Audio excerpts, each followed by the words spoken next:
Hi everyone, very good evening. Government scope की एक नए वीडियो में आप सभी का स्वागत है। तो आज एक नए वीडियो में नई वैकेंसी की बात करेंगे। ये निकल के आई है एम्स से।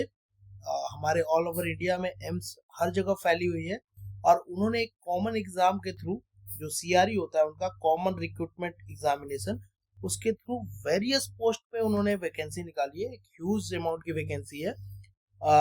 डॉक्टर्स, मेडिकल लाइन के जो है उनके लिए तो है ही, साथ ही साथ जो नॉर्मल ग्रेजुएट है, 10th है, 12th है, बीटेक है, डिप्लोमा है, उन सब के लिए भी निकला हुआ है। तो वीडियो थोड़ा सा लंबा होगा क्योंकि नोटिफिकेशन ही इनका बहुत लंबा है। बहुत लोग इसे इग्नोर कर देते हैं, लेकिन चलिए, हमने जब पाया इसे तो आपको बताना हमारा फर्ज है। अगर वीडियो पसंद आएगा तो लाइक जरूर कीजिएगा और चैनल को अभी तक आपने सब्सक्राइब नहीं किया है तो चैनल को जरूर से जरूर सब्सक्राइब कर लीजिएगा। चैनल का नाम हमारा गवर्नमेंट स्कोप है। चलिए, common recruitment examination notice number 355/2025 11/11/2025 को पब्लिश हुआ। Detail recruitment advertisement DRA4 common recruitment examination 4 CRE4 for AIIMS and other central institute or bodies conducted by examination section all India institute of medical sciences के through है।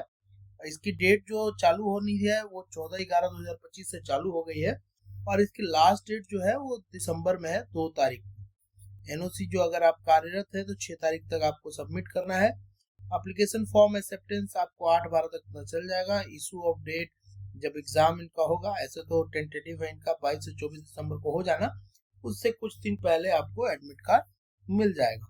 चलिए आगे शुरू करते हैं और पता करते हैं कि किस किस चीज की वैकेंसी है। तो बहुत लंबा नोटिस उन्होंने डाला है और डिफरेंट पोस्ट के लिए अलग अलग सिटीज में अलग अलग वैकेंसी उन्होंने बताया है।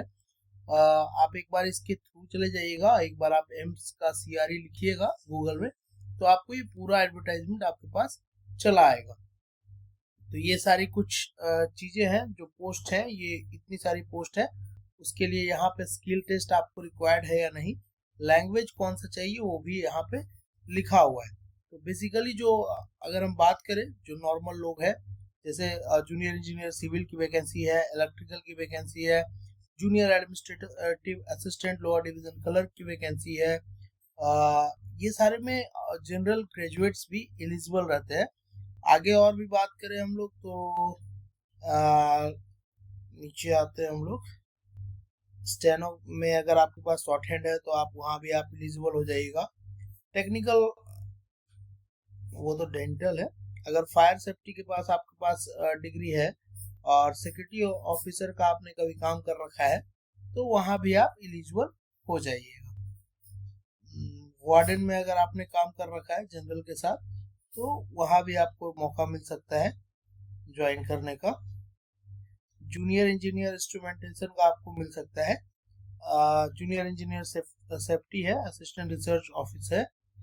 इन सब में जनरल वाले जो भी है वो एलिजिबल हो सकते हैं, चाहे आपके पास बीटेक हो, डिप्लोमा हो या आप नॉर्मल ग्रेजुएट हो। तो एक एक करके हम लोग देखेंगे क्या है नहीं है, किस वैकेंसी में कितनी है और क्या आप एलिजिबल है कि नहीं।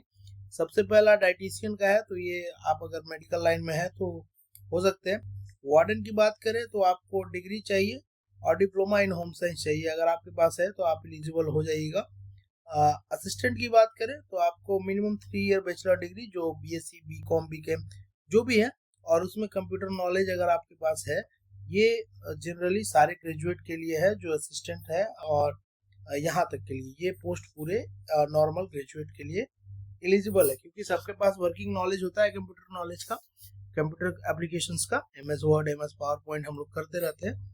बस एज आपकी 30 से ज़्यादा नहीं होनी चाहिए, ये एक लिमिट है। अगर SC ST या OBC है तो उसके अनुसार अपना एज रिलैक्सेशन जोड़ लीजिएगा, 5 साल और 3 साल। बाकी आगे हम लोग बढ़ते हैं। असिस्टेंट एडमिनिस्ट्रेशन ऑफिसर के लिए आपको MBA चाहिए। अगर आप MBA है या post graduate diploma in management है तो आप यहाँ पे एलिजिबल हो जाइएगा।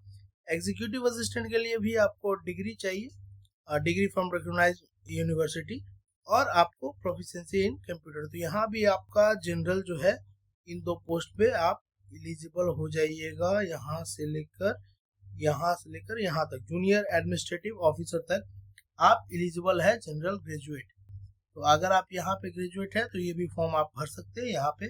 बस आपकी एज जो है वो 30 साल से कम होनी चाहिए। जूनियर एडमिनिस्ट्रेटिव असिस्टेंट की बात करें तो आपके पास 12th होनी चाहिए और साथ ही साथ आपकी स्पीड टेस्ट होगी जो कि 30 वर्ड पर मिनट इन हिंदी होनी चाहिए और 35 वर्ड पर मिनट इन इंग्लिश होनी चाहिए, जो आपके पास अगर है तो हो जाएगा। अगर आपने 10th 12th कर रखा है और आपके पास टाइपिंग स्पीड है तो इन सारी पोस्ट पे आप एलिजिबल है। 12th वाले बस टाइपिंग आपको आनी चाहिए। ये सारा है टाइपिंग का और 10+2 का। अगर सीनियर एडमिनिस्ट्रेटिव का बात करें तो आपको डिग्री चाहिए, मतलब ग्रेजुएट होना चाहिए और आपको टाइपिंग आना चाहिए प्लस टाइपिंग। तो अगर ये है आपके पास तो आप नीचे तक पूरा एलिजिबल है, यहाँ से लेकर यहाँ तक। अब आप अगर सिविल इंजीनियर हैं भैया, यहाँ तक था ग्रेजुएट प्लस टाइपिंग। और अगर आप सिविल इंजीनियर हैं और आपके पास 2 साल का एक्सपीरियंस है कहीं भी सिविल प्रोजेक्ट में हो, अगर हॉस्पिटल में हो तो आपको बल्ले बल्ले हो गया, वो डिजायरेबल है, इसेंशियल नहीं है। इसेंशियल क्या है, सिर्फ आपके पास सिविल इंजीनियर की डिग्री होनी चाहिए और आपकी एज 30 साल से कम है। भोपाल में ये वैकेंसी है आपकी, और साथ साथ रायबरेली में भी सेम चीज है। आप डिप्लोमा है और 5 साल का एक्सपीरियंस भी है आपके पास, ये डिजायरेबल में है, आप एसेंशियल में नहीं है, तो आप फॉर्म भर सकते हैं। इलेक्ट्रिकल इंजीनियरिंग की बात करें, ये था सिविल का। इलेक्ट्रिकल में ये है पूरा, आप देख लीजिए, जूनियर इंजीनियर इलेक्ट्रिकल की वैकेंसी निकली हुई है, इतना है। फिर आप नीचे आइएगा तो असिस्टेंट इंजीनियर का है सॉरी। अगर आप मैकेनिकल इलेक्ट्रिकल में है, 5 साल एक्सपीरियंस है आपका सिविल प्रोजेक्ट्स या किसी में भी काम करने का, तो आप यहाँ से एलिजिबल पूरा हो जाइएगा। उसके बाद ये सारे मेडिकल लाइन के हैं, अगर आप मेडिकल में हैं तो आप मेडिकल देख लीजिए। अदरवाइज यहाँ पे जो एक आपका टेक्निकल असिस्टेंट का है, उसमें भी आपसे बीएससी खोजा है, degree in speech and hearing, ये भी आपका मेडिकल लाइन में है। इलेक्ट्रीशियन में आप एलिजिबल हो जाइएगा, और 10th और आईटीआई है आपके पास और प्रैक्टिकल एक्सपीरियंस का 5 साल का अगर है तो आप यहाँ पे भी एलिजिबल हो जाइएगा। तो ढेर सारी वैकेंसीज हैं, बताते बताते पूरा टाइम निकल जाएगा। आप एक एक करके अपना पीडीएफ को डाउनलोड करके एक एक कर आप देख सकते हैं। कैशियर में भी आप एलिजिबल हो जाइएगा, बस आपके पास कॉमर्स की डिग्री होनी चाहिए और 2 साल का हैंडलिंग गवर्नमेंट ऑर्गेनाइजेशन में अगर आपने कैशियर का काम किया है तो आप यहाँ एलिजिबल हो जाइएगा। अकाउंट्स वाले के लिए आप ग्रेजुएट इन कॉमर्स होने चाहिए और साथ ही साथ आपको 2 साल का एक्सपीरियंस गवर्नमेंट स्कोप में होना चाहिए, गवर्नमेंट सेक्टर में सॉरी। तो आपके पास आप जूनियर अकाउंट्स में भी, ऑफिसर में भी आप एलिजिबल हो जाइएगा। असिस्टेंट स्टोर ऑफिसर्स की बात करें तो डिग्री और पोस्ट ग्रेजुएट इन मटेरियल अगर आपके पास है तो आप काम कर लीजिएगा। स्टॉक स्टोर कीपर की बात करें सेम चीज, डिग्री चाहिए और पोस्ट ग्रेजुएट डिप्लोमा या डिग्री इन मटेरियल मैनेजमेंट चाहिए आप, तो अगर आप है आपके पास तो आप एलिजिबल हो जाइएगा। सेम ये पूरा वैकेंसी है, आप एक एक करके देख लीजिए। लैब टेक्नीशियन में आपको diploma in medical lab technology आनी चाहिए, तभी आप एलिजिबल होइएगा। ये सारी वैकेंसीज है, बेसिकली ऊपर में ही ज़्यादा आपकी वैकेंसी थी। अब हम एक बार शॉर्ट में जान जाए कि कितनी वैकेंसी कहाँ पे है, एक सेकंड में दिखा दूँ आपको। यहाँ पे आपको पहले सीरियल नंबर है, पोस्ट नेम है, इंस्टीट्यूट है, कहाँ पे आपका पोस्टिंग है, फिर एज लिमिट कितनी है, फिर पे लेवल है और क्या क्या क्वालिफिकेशन है, आप एक बार पढ़ लीजिएगा। आगे हम लोग बढ़ते हैं। अगर वीडियो को थोड़ा सा मैं स्लो कर दे रहा हूँ ताकि अगर आपके पास कोई हो तो आप स्क्रीनशॉट भी ले सकते हैं, कोई दिक्कत नहीं है उसमें। नीचे हम लोग इसलिए जा रहे हैं क्योंकि वहाँ नंबर ऑफ वैकेंसीज दी हुई है अच्छे से, जिसमें हम शॉर्ट में बता सकते हैं किसमें ज़्यादा वैकेंसीज है, वो टोटल वहाँ पे आपको दिख जाएगा। चलिए यहाँ से शुरू होता है। ये देखिए यहाँ पे आपका डाइटिशियन वार्डन वगैरह का वैकेंसी दिया हुआ है। असिस्टेंट की बात करें तो यहाँ से लेके यहाँ तक हम लोग एलिजिबल थे। टोटल सीटें ये हैं, एक बार आप देख लीजिएगा।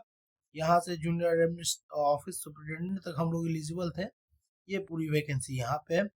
जूनियर एडमिनिस्ट्रेटिव असिस्टेंट में भी हम लोग एलिजिबल थे, इसमें एक अच्छी खासी वैकेंसी यहाँ पे है, ये एम्स न्यू दिल्ली में, ऊपर आप देख लीजिएगा। लोअर डिवीजन क्लर्क और में भी हम लोग एलिजिबल थे, एक बार उसको भी देख लीजिएगा। सिविल में टोटल 3 सीटें हैं, ये ध्यान रखिएगा, 2 यूआर की, 1 ईडब्ल्यूएस की, भोपाल में।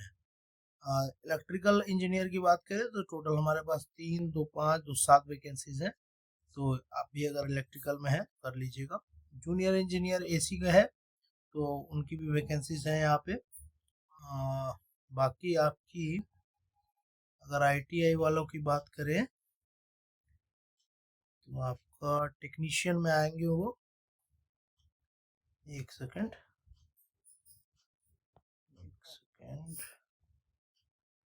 पर्सनल असिस्टेंट में भी आप एलिजिबल होइएगा, एक बार देख लीजिएगा, वहाँ पे भी आपका ग्रेजुएट में होगा। टेक्नीशियन,